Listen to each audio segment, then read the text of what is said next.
let me please introduce to you Lauren Eckman.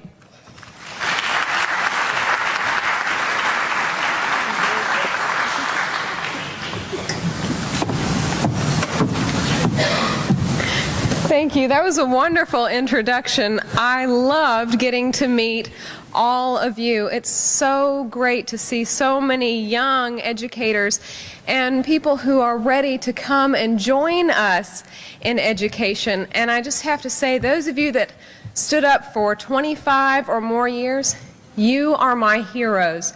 Thank you for your longevity and your service to all of our children here. That is just wonderful. Can we give everybody one more round of applause, because you're just wonderful. Thank you. And you gave up a Saturday on a beautiful day, to come and enhance your professional development and to better teach your students. That's wonderful. You all deserve yet another round of applause, don't you think? So I absolutely love the name of this conference, Impacting Student Learning. It's such a wonderful name because it really highlights the entire reason that we all chose to join this profession. We wanted to positively affect the lives of our children and through them to impact our future. If you're like me, at this point in the school year, you may feel like you're kind of in survivor mode, right? You have lesson plans, meetings, professional learning, meetings, field trips, meetings, fundraisers, meetings, prom, paperwork, meetings, Georgia milestones, TEKS, and then more meetings. Am I right? So it's understandable that many teachers feel like they're a contestant on Survivor. By March, many teachers, and may I dare say most teachers, feel like they have days like they are just barely hanging on. They feel like they're in a tug of war between all the little bitty things that have to be done and the very important work that they must do, actually teaching their students. Do you feel like you're fighting for your survival, those of you who are in the classrooms right now? I know some days I do. You're not only in there for your own survival, but the survival of all the kiddos that you teach every day. So if you feel like you're in survivor mode, I have a challenge for you. And if you're a pre-service teacher, I have some advice for you. Transform your teaching. Shift from surviving to thriving. And you know what, if you do, you'll transform your students. Anybody have any that look like the first picture?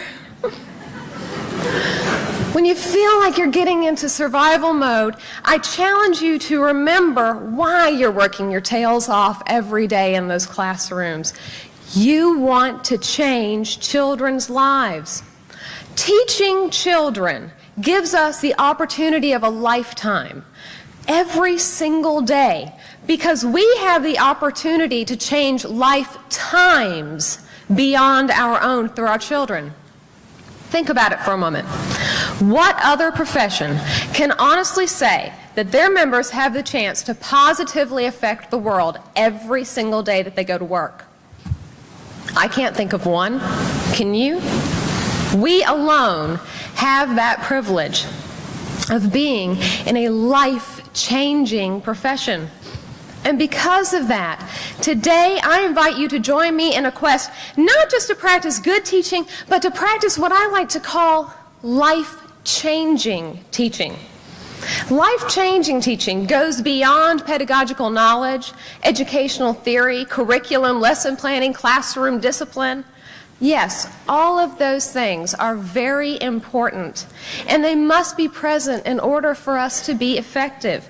But I challenge you to go beyond being an effective teacher. I challenge you to be a life-changing teacher for your students. Think back to your own time in the classroom as a student. Did you have a teacher who changed your life? If you're like me, you can probably think of at least one who altered the course of your life. Mine was named Mrs. Batch, and she was my first grade teacher. Back then, I was a shy child. Oh my, has that changed? I was quiet and I was shy for two main reasons. Well, number one, my mama told me that I had better get an A in conduct or I was going to get a whooping when I got home. So I was scared to talk at school, and I clamped down, and then when I got home, I would be motor mouth all day long until she'd have to say, "Lauren, no more talking. We're going to play the quiet game for 5 minutes." The other reason that I was so hesitant to talk is that I had problems with my mouth. I had a birth defect, and because of that, I had to have lots of metal contraptions in my mouth that gave me a speech impediment. And I was shy, and I was embarrassed, and I was afraid that people were going to make fun of me. My students now think this is very funny, and they say, "Wait a minute, you're an English teacher and you had a speech impediment. Isn't that called irony, Miss Eckman?" Well, Miss Batch, she noticed my reserve, she noticed my shyness, and she worked to instill confidence in me. And she did this by playing to one of my strengths, reading. You see, I absolutely loved to read. I would read anything that I could get my hands on. Excuse me. But when I read, I always read silently. I did not want to read aloud. Can you imagine why? Well, one day, she gave me one of the greatest gifts that I've ever received in my life. In fact, I have it with me today. It is an old teacher's edition from 1962 of Fun with Friends. That's right, the Dick and Jane stories. Well, let me tell you, I thought that I was something. I, a first grader, had a teacher's edition of a book, and that meant all the answers, too. Miss Batch said, "Lauren, you're always such a good reader. You get great scores on your reading checks. I'd like for you to go down to the kindergarten classroom and read to some of them." "You want me to help them?" I said in my own lisping and garbled way. "Oh, yes, I do. You're going to be great," she said. She believed in me. Even when I didn't believe in myself, she assessed my needs. She individualized her instruction for me. No one else that I know of in her first grade class got the opportunity to do this. And in the process, she instilled confidence in me. To this day, this book is my prized possession. If my home caught on fire, I'd save my cat and my book, and that's it.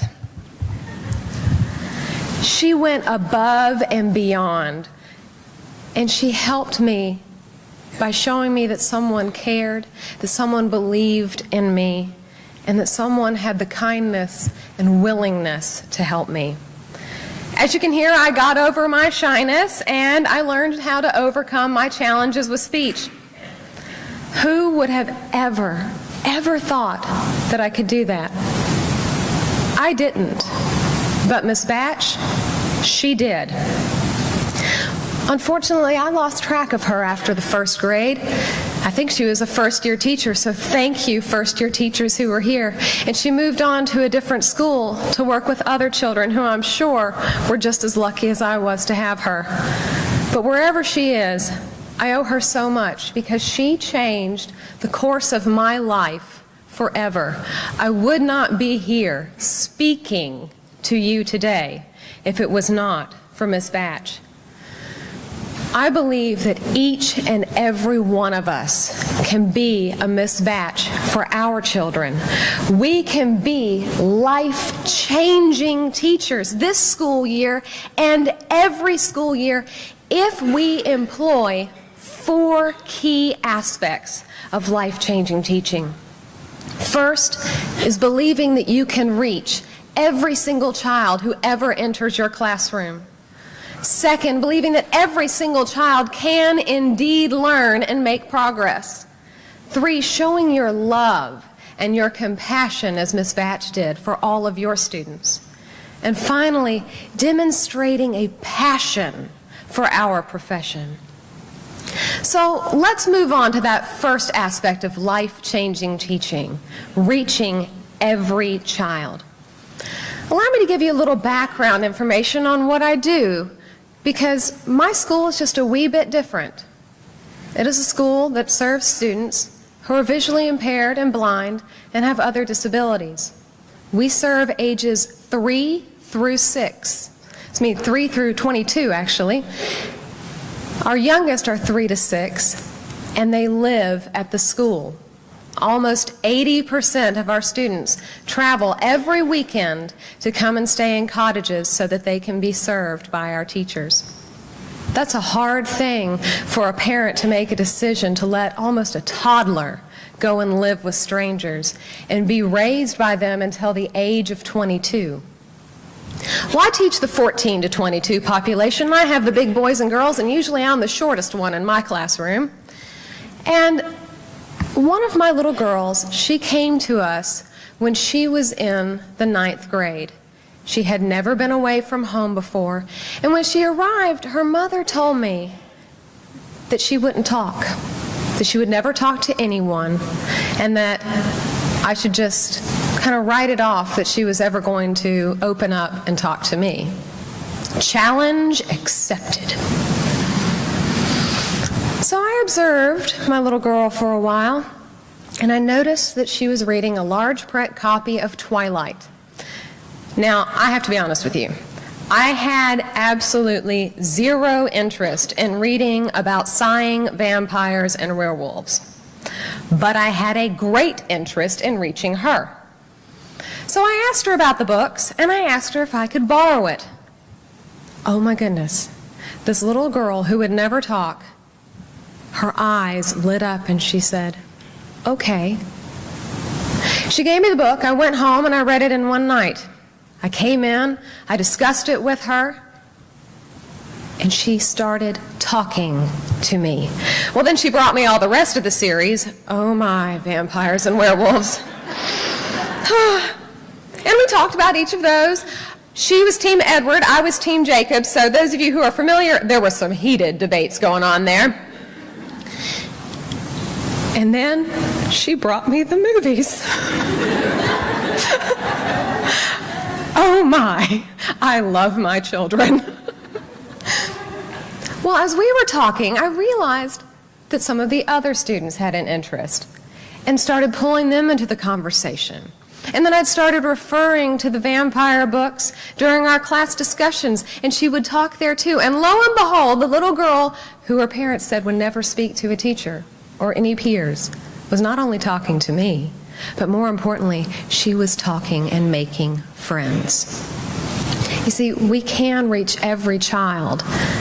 And one of the ways that I say to do that is to become current not just in best practices, but become current in their practices. We cannot expect them to meet us where we are.